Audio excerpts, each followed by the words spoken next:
Salute. Welcome back to my channel. I'm King Z Ashe Jr. And I'm here to give y'all another story from the scriptures, man. This story is about how God anointed a king.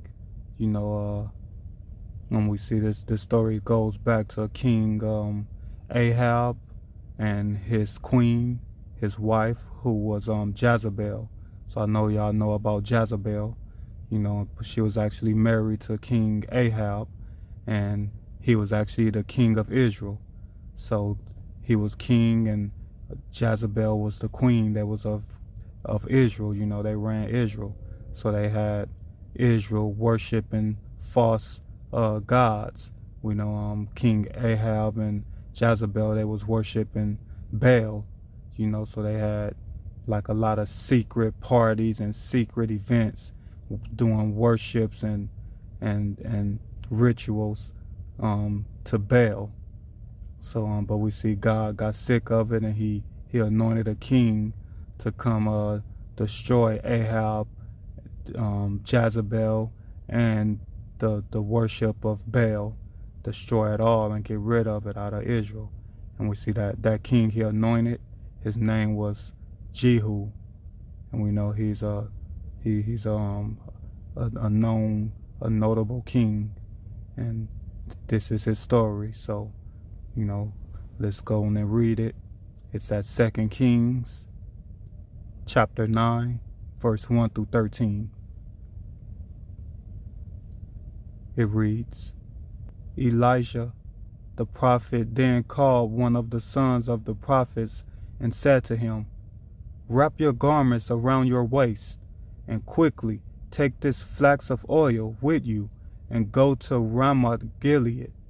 When you arrive there, look for Jehu, the son of Jehoshaphat, the son of Nimshi.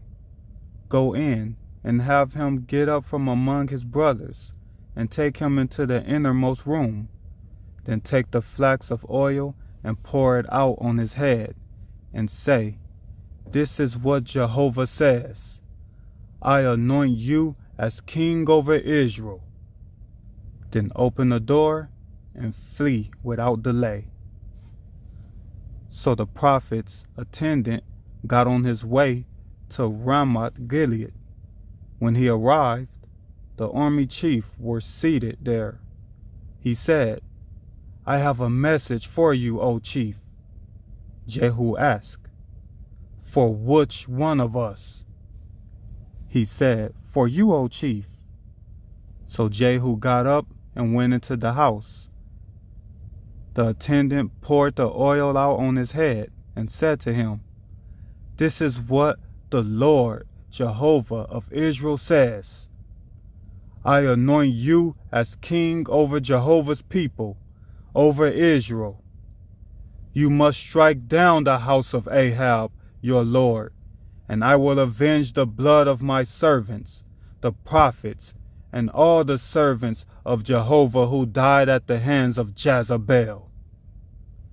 And the whole house of Ahab will perish, and I will annihilate from Ahab every male, including the helpless and the weak in Israel.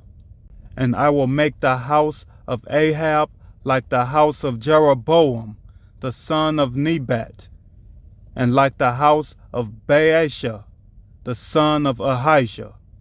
As for Jezebel, the dogs will eat her up in the plot of the land of Jezreel, and no one will bury her. With that, he opened the door and fled.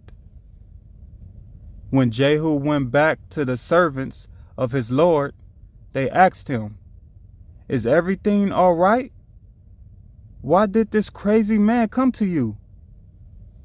He answered them, You know that sort of man, and his sort of talk. But they said, This is not true. Tell us, please. Then he said, This is what he said to me. And then he added, This is what Jehovah says. I anoint you as king over Israel." At this, each of them quickly took his garment and put it under him and bare steps, and they blew the horn and said, "Jehu has become king." End of reading. And we're going to continue the story of Jehu. We're going to just move down. We're going to move to verse 30. Now go to verse 30 to verse 37. We're going to read verse 30 through 37. This continues the story. Verse 30, and it reads, "When Jehu came to Jezreel, Jezebel heard of it. So she painted her eyes with black paint and adorned her head and looked down through the window. As Jehu came in through the gate, she said, 'Did it go well with Zimri, the killer of his lord?' Looking up to the window, he said, 'Who is on my side? Who?' Immediately, 2 or 3 court officials looked down at him. He said, 'Throw her down.' So they threw her down, and some of her blood splattered on the wall and on the horses, and he trampled her. After that, he went in and ate and drank. He then said, 'Please, take care of this accursed woman and bury her. After all, she is the daughter of a king.' But when they went to bury her, they did not find anything but her skull and her feet and her palms of her hand. When they returned and told him, he said, 'This fulfills the word of the Lord that he spoke through his servant Elijah, the Tishbite, saying, in the plot of the land of Jezreel, the dogs will eat the flesh of Jezebel, and the dead body of Jezebel will become as manure on the surface of the field of the plot of the land of Jezreel, so that they will not say, This is Jezebel.'" End of reading. So let's continue the story. Let's go to chapter 10. Chapter 10, verse 1 through 27. This continues King Jehu's story. Verse 10, 1 through 27. And it reads, "Now Ahab had 70 sons in Samaria. So Jehu wrote letters and sent them to Samaria, to the princes of Jezreel, the elders, and the guardians of Ahab's children, saying, 'Now when this letter come to you, the sons of your Lord will be with you, as well as the war chariots, the horses, a fortified city, and weapons. Select the best and most suitable of the sons of your Lord and put them on the throne of his father. Then fight for the house of your Lord.' But they were overcome with fear and said, 'Look, if 2 kings could not stand before him, how could we stand?' So the overseers of the palace, the governor of the city, the elders, and the guardians sent this message to Jehu: 'We are your servants, and we will do everything that you tell us. We will not make anyone king. Do whatever seems good in your eyes.' Then he wrote them a second letter, saying, 'If you belong to me and are willing to obey me, bring the heads of the sons of your Lord and come to me tomorrow at this time at Jezreel.' Now the 70 sons of the king were with the distinguished men of the city who were raising them. As soon as the letter came to them, they took the sons of the king and slaughtered them, 70 men, and they put their heads in baskets and sent them to him at Jezreel. The messenger came and told him, "They have brought the heads of the sons of the king." So he said, "Put them in 2 heaps at the entrance of the city gate until morning." When he went out in the morning, he stood before all the people and said, "You are innocent. Yes, I conspired against my Lord, and I killed him. But who struck down all of these? Know then that not a single word of Jehovah, the Lord, has spoken against the house of Ahab will go unfulfilled. And Jehovah has done what he spoke through his servant Elijah."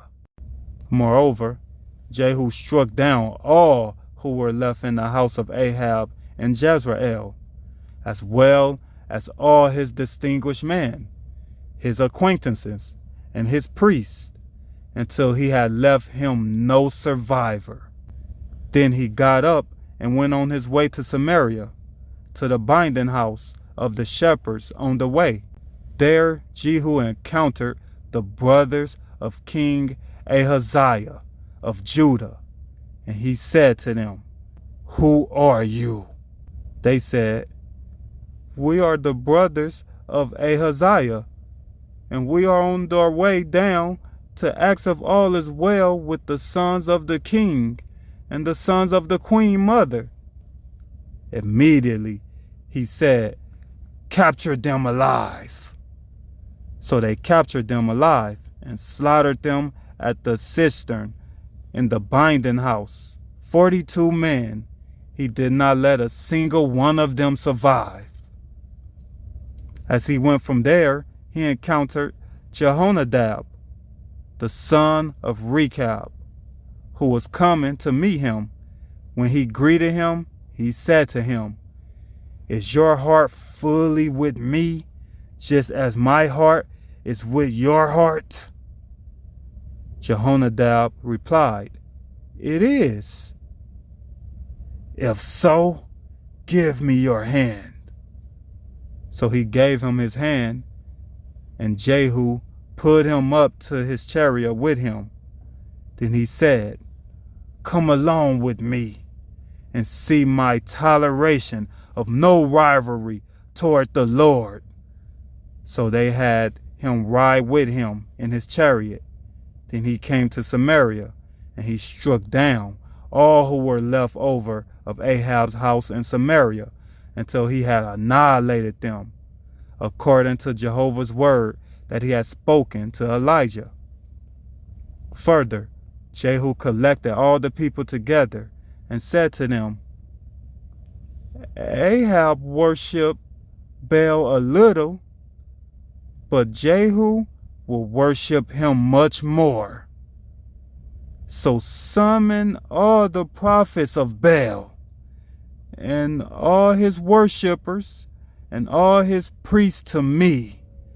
Do not let a single one be absent, because I have a great sacrifice for Baal. Anyone who is absent will not live."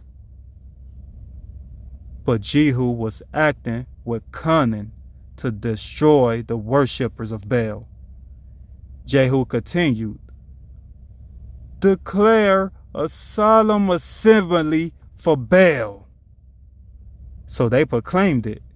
After that, Jehu sent word throughout Israel, and all the worshippers of Baal came.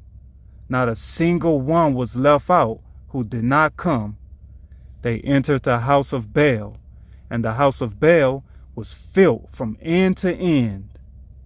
He said to the one who was in charge of the wardrobe, "Bring out the garments for all the worshippers of Baal." So he brought out all the clothing for them. Then Jehu and Jehonadab the son of Rechab went into the house of Baal. He now said to the worshippers of Baal, "Search carefully and see there are no worshippers of Jehovah here, only worshippers of Baal. Finally, they came in to offer sacrifice and burnt offerings. Jehu had stationed 80 of his men outside and said, "If any one of the men I am putting in your hands escape, it will be your life for his." As soon as he finished offering up the burnt offering, Jehu said to the guards and to the adjutants, "Come in and strike them down. Do not let a single one escape." So the guards and the adjutant struck down with the sword and threw them out, and then they kept going as far as the inner sanctuary of the house of Baal. Then they brought out the sacred pillars of the house of Baal and burnt each one. They tore down the sacred pillars of Baal, and they tore down the house of Baal, and turned it into latrines, as it remains till this day. End of reading. And we see all of this is our Lord God. When our Lord God, anoints a king, and send him on a mission, we know like he did with Jehu, Satan and all his demonic teachings, Jezebel, they all got destroyed. Easy work, and that goes for a lot of these demonic things going on today, and with these secret parties and secret rituals and stuff at nighttime, all this, God's king is here, and all those secret evil rituals done in the dark will be getting infiltrated and exposed and destroyed. I'm Kingsley Ashe Jr. 1000.